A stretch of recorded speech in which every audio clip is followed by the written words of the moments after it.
welcome back to the Chatterbox. This is part 3 of how to make that sound, one of the hardest sounds in the English language. And if your child is working on this sound, they've probably been working on it for a little while because it's a really tough sound to teach too. So there are different ways to teach it. In the first part, we talked about the bowl and moving that bowl back and saying In the second part, we talked about turning L into R and pretending that our tongue, is a broom sweeping the roof of our mouth. From that L to R. And curling that tongue back to touch the tip of the tongue back to touch bob in the back, the uvula, that little bob thing that bobs around in the back of your throat. Now, in this video, I've seen a peer do this and it's been very effective. This is the other kind of R. So instead of making a bowl, it's called the bunch tongue R. So your tongue is gonna bunch back and get real strong.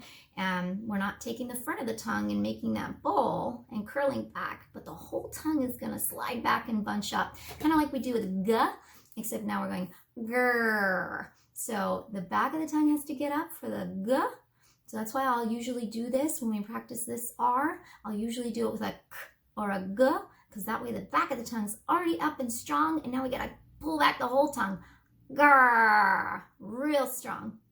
And if your child has trouble with this, and usually why the kids like this too, is this is another one of those times that I might use a dum-dum. And in this specific case, you do want to use a lollipop that's like a dum-dum because it's very small. I've got a dum-dum here, 1 second.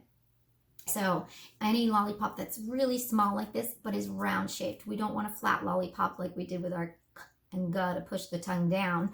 We want a nice little round one so we can push the tongue back in the child's mouth. And we have to be very careful with this. We don't want to hurt our kiddo. So if you're going to try this with your child and they're not ready to do it themselves, what you want to do, or your client, if you're a therapist watching this, what you want to do is have the child like raise their hand if they feel any discomfort, because we don't want to traumatize our kiddos and make them afraid of R's or the R sound, right? We want to teach them in a good way. And then once we get it, then the child can have the dum-dum, and it's a great reward for like, yeah, you got it, okay? So what we do is we're going to put the dum-dums really kind of push that tongue back. Grrr. And so you're going to say that. Grrr. I don't know if you can see. Grrr. And you gotta push that tongue back. Grrr. And you can tell the child to go ahead and push on the dum-dum to try and fight it, but not too hard. You know, we don't want to have a fight in their mouth. There's no wrestling. We're just gonna push that tongue all the way back. Grrr. Grrr. Can you see how it's hard to do with my mouth open? Grrr. See how the tongue goes back and stays up and strong? Grrr. Or you can use your fingers underneath the chin. Grrr. To try and push that tongue up and engage it. The tongue goes all the way back here to the back of your chin and your top of your throat. Grrr. And that's another way kids can cue. They can take their finger and grrr. Do you feel the back of your tongue? We don't want to use the front. We're not going So like teacher, the tongue is flat and lazy, laying on the beach, just relaxing. Whereas we want to be doing a plank. Do you know what a plank is? I'll have to show you what a plank is. That's where you go into the push-up position, but you keep your body totally flat and strong. Your abs are strong, your back is strong, you're really, really straight and strong. And we want to make that strong plank. So instead of going just relaxing at the beach, now we're going to make a plank. Real strong. And now we're going to push that tongue back with the dum-dum. Grrr. Real strong. Grrr. And I do put that G sound in front to get that initial back of the tongue to go up. Grrr. Or you could try with a K. Grrr. But the G's a little better because the voice is on, just like in the R. Grrr.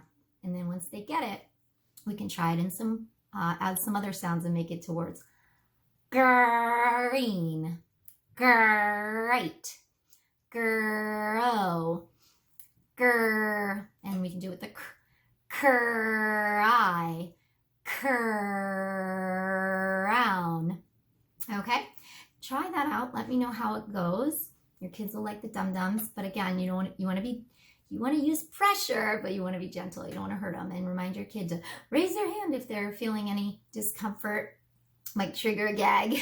So we want to be gentle in that sense, or be aware. So raise your hand if it's uncomfortable. And then the kid can feel, your child can hold their throat or their neck or put their fingers there so they can feel gah versus grr, that muscle working.